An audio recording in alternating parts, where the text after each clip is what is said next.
It's Thursday. It is. All right. It's Thursday, as they say, so it must be Baku. Today, the Secretary General is in Baku, where he's wrapping up his visit to the COP29. He spoke at the convening on non-state actors, net zero credibility and transition plans. He urged all non-state actors to create robust, accountable, and transition plans by COP30 next year. Now is the time to fast track, not backtrack, he said. The time for ambition and transparency and not greenwashing.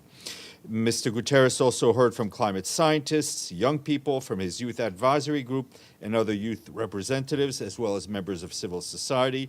He urged youth to keep fighting for climate action and reiterated that he stands with them and will keep pushing leaders to reduce their emission in alignment with the 1.5-degree goal. And tomorrow he will be heading to the G20 summit in Rio de Janeiro. We'll have a more formal announcement on his plans while in the G20 to share with you tomorrow.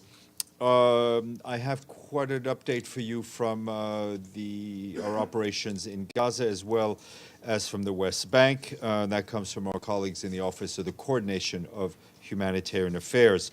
From Gaza, they warned that ongoing hostilities across the Gaza Strip continue to kill, injure, and displace Palestinians on a devastating scale. The conflict also continues to pose unacceptable risks to aid operations, despite our repeated calls for safe, unimpeded access to reach people in need. Yesterday, our humanitarian colleagues tell us that 14 out of the 20 humanitarian trucks collected from the newly opened Kesufim crossing were shot at and looted, injuring 3 of our drivers. The remaining 6 trucks reached a warehouse in Deir al-Balah. For months, we've been calling for the opening of more land routes, both inside, into and within Gaza, but we also need increased access and security assurances, as well as more supplies, so that aid can quickly reach all people in need across Gaza at the scale necessary. It is also vital that essential commercial goods can enter the Gaza Strip. As we've said repeatedly, it's also critical that Israeli authorities facilitate the movement of aid workers and supplies across the Gaza Strip. Our humanitarian colleagues tell us that another 3 missions planned by OCHA and the World Food Program to reach besieged parts of North Gaza Governorate today were rejected. In Gaza City in recent days, we, along with our humanitarian partners, visited 9 sites hosting internally displaced people so as to carry out assessment as to what these people need. Shelters are obviously one of the most pressing priorities, as well as food, hygiene kits, and other essential items. Members of the assessment mission also met with partners working in Gaza City to scale up humanitarian assistance for the roughly 120,000 people who have been displaced by the Israeli siege from North Gaza Governorate to Gaza City. Despite access restrictions and other challenges, the humanitarian community in Gaza remains determined to reach Palestinians across the Strip with support. In the south, the Gaza desalination plant's power lines have finally been repaired after intense efforts, including advocacy efforts. This will significantly boost the production of desalinated water in southern Gaza. OCHA says that 20,000 liters of chlorine for the treatment of drinking water have also arrived in the south, enough to ensure safe supplies for up to 1 month. However, distribution remains a major challenge due to damaged pipelines, fuel shortages, the lack of water, and the lack of storage containers. It's critical that adequate fuel and other essential supplies can enter the Gaza Strip on a reliable basis to support the Strip's beleaguered water infrastructure. And turning to the West Bank, we have new updates on the worsening situation there from our humanitarian colleagues. They warn that Israeli forces continue to use lethal warlike tactics that seem to go well beyond standard for law enforcement measures. OCHA tells us that between Tuesday of last week and this Monday, 3 of the 11 Palestinians killed by Israeli forces were hit by airstrikes. Demolitions also continue across the West Bank, displacing people, affecting their livelihoods and access to critical services. This has been especially pronounced in East Jerusalem. Between the 5th and the 11th November, 50 out of 62 Palestinians displaced due to demolition, citing lack of permits, were from East Jerusalem. Nearly half of those people were children. Our humanitarian colleagues note that just yesterday, Israeli authorities demolished a residential building in the Al-Bustan area of Silwan, which housed a community center. This facility with a lifeline for more than 1,000 people, offering workshops, scouting, sports and cultural activities for women and youth groups. It's suffice to say the loss of the center is a serious blow to that community. Moving to Lebanon, concluding his 3-day visit to the area, Undersecretary General for Peace Operations Jean-Pierre Lacroix will head to Israel tomorrow to meet with officials there. In Lebanon, he met with senior Lebanese officials, with members of the diplomatic corps and representatives of troop contributing countries to our UNIFIL peacekeeping mission. In all his meetings, Mr. Lacroix reiterated calls for a cessation of hostilities and underscored that the UN supports diplomatic efforts towards the full implementation of Security Council Resolution 1701. We remain, of course, gravely concerned by the continued exchange of fire between the IDF and Hezbollah. From midnight to noon, from midnight until noon today, from midnight to noon today, local time in Lebanon, 13 airstrikes were recorded by UNIFIL through its area of operations. UNIFIL reports that IDF operations in southern Lebanon and clashes with Hezbollah are continuing. Our peacekeepers report intense clashes, airstrikes, and indirect fire in the area of Shama in Sector West. Israeli IDF activity also continues in the east of UNIFIL's area of operations with clashes near Hula. We remind all parties of their obligations to ensure safety and security of UN personnel and property, and to respect the inviolability of United Nations premises at all times. We're also aware of media reports and claims by the parties about strikes outside of our missions area of operations, both in Lebanon and in Israel. The increasing impact on civilians remains grave concern, and we condemn all loss of civilian life. Parties to the conflict must adhere to international law and protect civilians and civilian infrastructure. We continue to support efforts towards a ceasefire and a diplomatic solution. Staying in Lebanon, our humanitarian colleagues there tell us that yesterday a humanitarian aid convoy of 14 trucks delivered emergency assistance, including food, health, water, hygiene, and sanitation supplies, to the area of Ras Baalbek in the Baalbek Hermel Governorate. This is the first convoy since September 23rd of this year. Meanwhile, airstrikes continue across the country, particularly in densely populated areas of Beirut's southern suburbs, causing heavy damage and displacement. Again, we reiterate the use of heavy weapons in densely populated areas must be avoided. UNICEF reports that Lebanon's children are now enduring the deadliest phase of the war. More than 80% of all children killed in Lebanon over the past year have been killed in the last 50 days.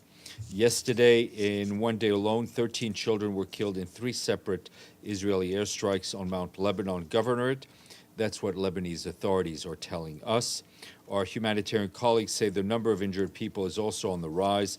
Authorities in Lebanon report that more than 14,000 people have been injured since October of last year, putting undoubtedly additional pressure on an already highly strained healthcare system in that country. Coming back to this hemisphere and to the country that is just off the coast of Florida, and that is Haiti. OCHA tells us that the recent insecurity continues to fuel the dire humanitarian situation there. Since Sunday, November 10th, more than 4,300 people were forced to flee their homes in Port-au-Prince and neighboring towns. That's what the IOM is telling us. Despite the insecurity and access restrictions, we, along with our partners, are responding to the growing needs resulting from the continued and increasing violence. In the past 2 days, UNICEF has provided cash to nearly 1,500 people in displacement sites in Port-au-Prince. The UN Population Fund and IOM have deployed mobile health clinics and are also providing clean water. Starting today, the World Food Program is delivering assistance to more than 50,000 internally displaced men, women, and children in the capital, Port-au-Prince. WFP is aiming to reach more than 135,000 displaced people with hot meals by the end of November. Across Haiti, WFP has also provided cash to nearly 100,000 people and is delivering daily meals to 430,000 children in 2,000 schools across the country. And for its part, the World Health Organization distributes medicine and medical supplies to health centers. The UN Humanitarian Response Plan for Haiti calls for $674 million, and it is only 45% funded, with $280 million in cash received. Not to state the obvious, but we desperately need more resources to help people in Haiti right now. Quick note on an agreement signed by the government, between the government of Italy and the United Nations on a new agreement to improve the facilities at the UN Global Service Center, which is our logistics base located in lovely Brindisi. The agreement coincides with the base's 30th anniversary and sets the stage for a new phase of its development. The addition to maintaining its core function to support peace operations, the Global Service Center is called to provide more services to other entities and to develop broader cooperation with regional organizations. The head of our Department of Operational Support, Mr. Atul Khare, expressed our gratitude for this contribution, adding that the agreement marks a significant milestone in the long-standing partnership between the UN and Italy. And today is World Diabetes Day, observed under the theme Diabetes and Well-Being. This day is a reminder to all of us that a healthy diet and physical activity can prevent or delay type 2 diabetes, which is a chronic disease. Are we for diabetes or against it? We're against it. Michelle and then Edie. Thank you, Steph. Just following up on your note on Gaza, on the trucks that were shot at, does the UN have any idea where those shots came from? Was it the warring parties or was it a law and order issue? It was a law and order issue. Okay, and had there been any agreement for a route to be secured from that to go somewhere? There's no. We have been the subject of looting and attacks by armed gangs in Gaza before, and this is just a demonstration of it. Obviously, before any convoy rolls, there is a security assessment and a decision is made to go or not to go, but that is in no way 100% guaranteed that things will go well. And then just on Kerem Shalom, there's been some videos circulating, and I think you may have addressed this the other day, but just looking for an update on all the aid that is in Gaza waiting to be picked up. What's going on there? Yes, I mean, it's the same thing that's been going on for quite a while. There is the fact that trucks have crossed from Israel into Gaza at Kerem Shalom is a fact. The fact that the insecurity, the lack of safe roads, the fact that this conflict is ongoing prevents us from accessing these goods at a rate that we need to be able to access them. Edie. Thank you, Steph. Two follow-ups. Mr. Lacroix's heading to Israel. Can you tell us what he's going to be doing there, and if the possibility of any UN peacekeeping role in a ceasefire whenever it comes in Gaza will be on the agenda? I do not believe that will be on the agenda. The visit will be focused on, obviously, the UN peacekeeping role in the region, which includes the three missions, which is UNIFIL, UNDOF, and UNTSO. And this is, Mr. Lacroix has been to Israel before. And on Haiti, what's the status of UN flights? There is none. The flights are the helicopter and the planes are not flying at this point. Benny. In your opening remarks, when you mentioned that incident, you said that the solution is to open more crossings. So I don't get it. If the issue is law and order, why would more crossings be helpful? Let me reread to you exactly what I said, Benny, so we're on the same page, because you and I should always be on the same page, Benny. When were we not? I know. I said, for months we've been calling for the opening of more land routes, both into and within Gaza, but also need for increased access and security assurances. So it's not one or the other. We do need more crossings, but we also, frankly, we need to see an end to the fighting, which is something we've been calling for a while, for increased humanitarian access, for the release of all the hostages. Both things should be attainable at the same time. Right. So I have another question on another topic, and that is, we were just told that something that I didn't know if true, and that is that UNRWA is at most responsible for 30% of the humanitarian aid in Gaza. Is that a good I think it depends number how you for measure. you? It depends how you measure it. UNRWA is also there is the actual aid that is being humanitarian that is being delivered, but I think That but 30%? let me finish. I'm not sure that percentage is actually correct, but that is a very narrow view of UNRWA's role. UNRWA provides the fuel for all of the humanitarian operations. The fuel? I'm sorry. The fuel, right, for all of the UN humanitarian operations. So the fuel for the WFP trucks, for WHO, they provide the platform. They provide critical services for our humanitarian operations. They're the backbone of it. They also provide psychosocial support. They're trying to do what they can in the term school is not the one that should be applied, but in learning centers, in some of the displacement plans. So, one can always look at UNRWA through whatever lens to prove the point that those people who are saying that may want to prove, but the point is that UNRWA remains the backbone of the humanitarian operations in Gaza.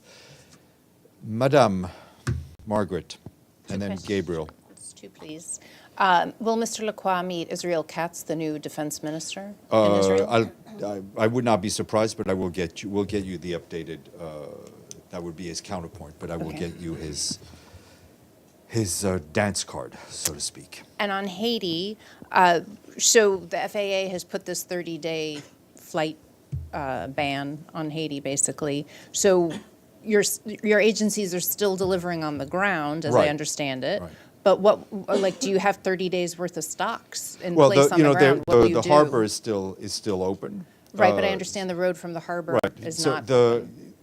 It's not clear to me what the level of stock is. The reason the planes are, the helicopter and the planes are grounded, because they're both U.S. registered aircraft, so they are subject to FAA regulation. We are working and speaking to the FAA in order to try to get derogation to allow us to use those aircraft. So if another country, let's say, offered you aircraft, could you use Yeah, them? I mean, obviously, the FAA ruling, as far as my limited understanding of aviation regulation is, applies to U.S. registered aircrafts, right? And then how do you go about asking for it? Is it the UN's aviation department that, what's UNHAS. ICAO. I'm thinking of ICAO, I guess. No, I ICAO. mean, this is basically us, our security folks here, actively engaged with the FAA to try to get an exemption, which we hope will come quickly, and we can resume operations. Because obviously, even getting new air assets into Haiti would be a lengthy proposition. True. Gabriel, then Deji, then Pam, then Ibtisam, then Stefano. Thanks, I can remember Steph. that far. Yeah. Two. The first one is a couple days ago, Kisufim border crossing opened, and you mentioned how much aid got in on the first day. Is it still open to the best of your knowledge? Yes. And it's still, the UN's still facilitating some aid going through? Well, as I far as you mean, know? as always, it's the aid crossed into Gaza, and the second question is picking it up. Okay. Second question is, Israel's warfare in Gaza is consistent with the characteristics of a genocide. that was one of the findings from a committee, special UN committee that investigates Israel's practices. In the past, you've said that the Secretary General, it's not his role to call something a genocide or not. It's up to the courts, essentially. Is that still his belief? That continues to be his belief. That doesn't stop him from, I think, in his representatives, most lately, Joyce Monsieur, speaking in very clear and vivid terms about what we think is going on the ground. And can you just explain for people that aren't UN experts per se, that saying, why doesn't the Secretary General call it a genocide if other people are? Can you explain that? Look, other people will say what they want to say. From the Secretary General's standpoint, the labeling of an action as genocide has to come from a judicial authority. We've seen it happen in Bosnia-Herzegovina. We saw it happen also in Rwanda, to name two others. Deji, then Pam. Yes, on the meeting on the travel of Undersecretary General Lacroix to Israel, we know that today Defense Minister Katz said that Israel has already expanded their operation in southern Lebanon.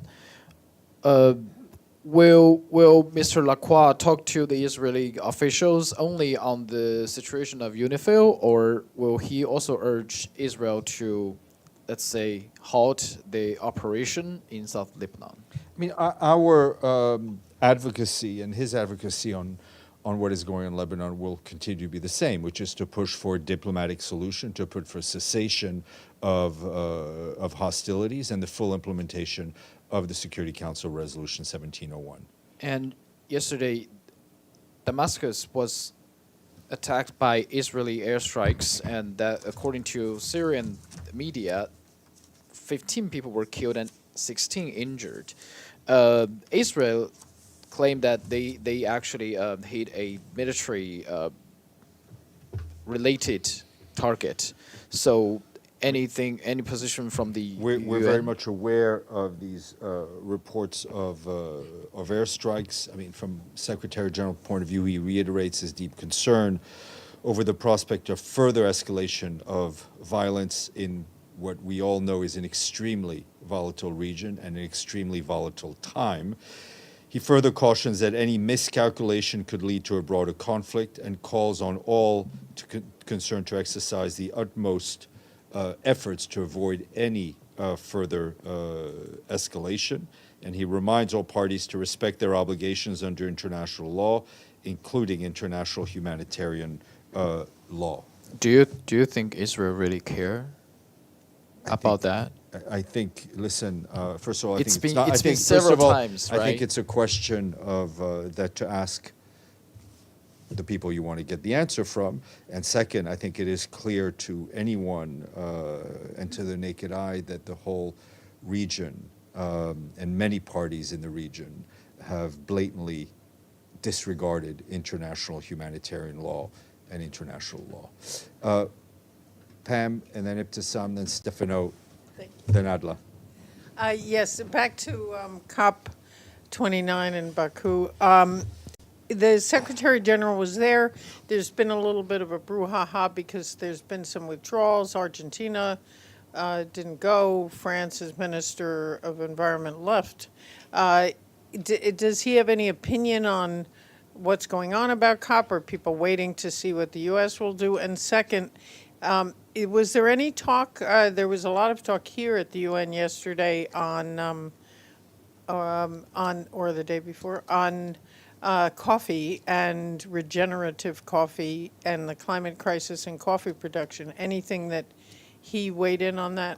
That I'm not aware of.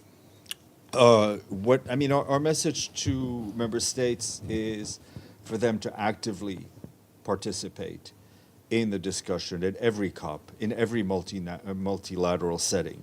To state the obvious is that the climate crisis doesn't recognize borders, right? It impacts all of us. I mean, we see it with forest fires in our hometown right here, right? We see it with the floods that have devastated different parts of the world. We see it on a daily basis. Everyone should be at the table, and everyone should actively participate. Thank Ibtisam, then Stefano, then Adla. Thank you, Steph. First, I want to follow up on Gabriel's question. So, I understand that the term genocide is, for the Secretary General to use it is a legal term, but there are other terms that he can use. And as I asked you, I think last week or maybe 10 days ago, about him warning against possible ethnic cleansing in Gaza, as he was quoted by The Guardian. And you said back then that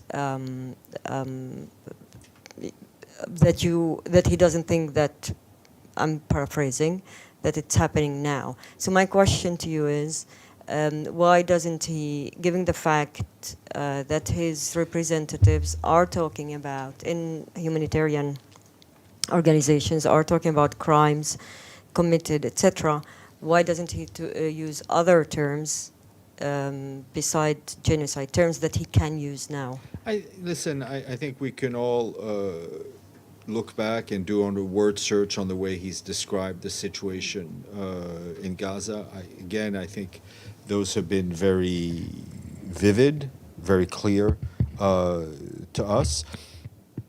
People can argue that he should use different words and different terminology and stronger words or weaker words, but I think he's been very clear in calling out the violations of law, of international humanitarian law that we have repeatedly seen.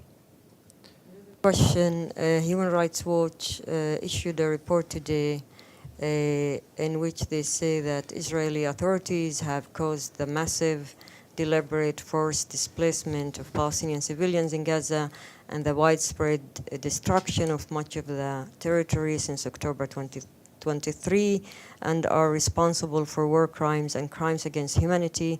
The evidence shows displacement has been systematic and part of the Israeli state policy. End of quote.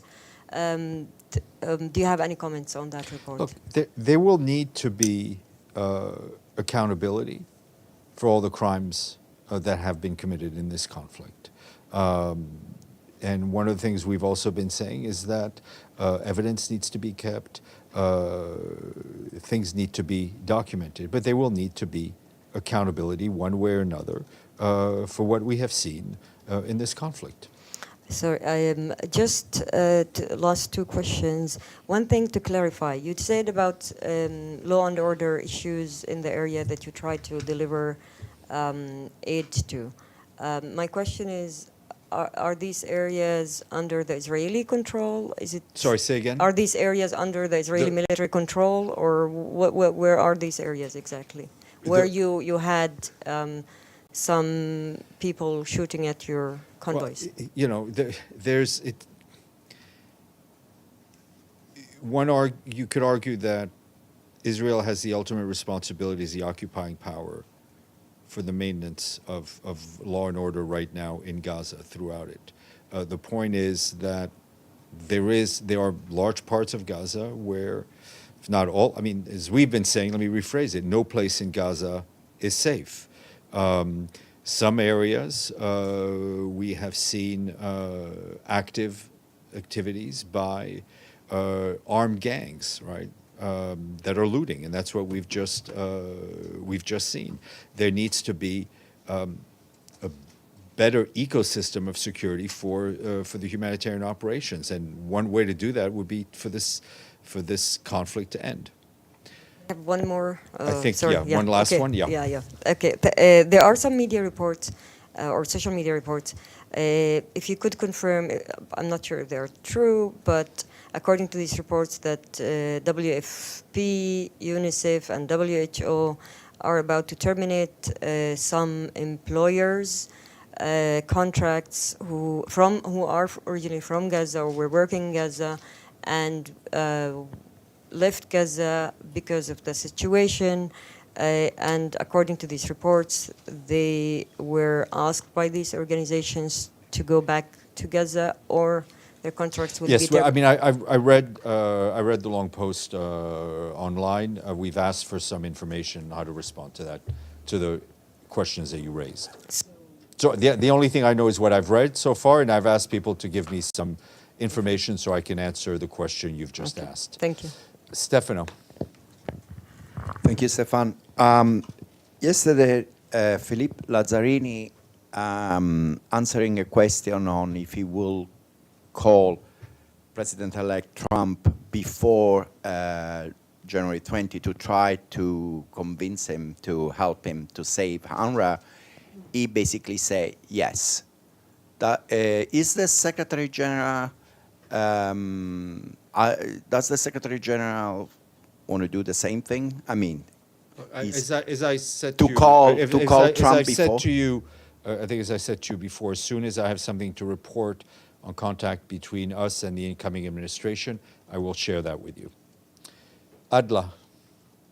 Going back to Lebanon and Monsieur Lacroix, he told reporters today that the UN is looking to bolster peacekeeping troops in Lebanon to help support Lebanese army. Is this something that's been discussed at the Security Council? It's a valid question. I don't know. Okay. Sherwin, then we'll go back to you, Edie. Steph, just on this question of genocide, would a determination of genocide in Israel produce a change in response from the UN? Would it change? What would it change if there were to be a genocide determination in Israel in terms of the posture of this organization? Well, it depends what part of the organization you're talking about. I mean, if you're talking about, our humanitarian work right now, which is on the front lines, will continue. I mean, we will go to where the needs are. We will continue to try to meet the needs of people who need our assistance. I'm not going to speculate on what may or may not happen. Obviously, a determination by a court would have legal implications, but we will continue our humanitarian work. And then in terms of this long list of accountability that you speak of, there will be accountability, you say, for all the crimes that have been committed.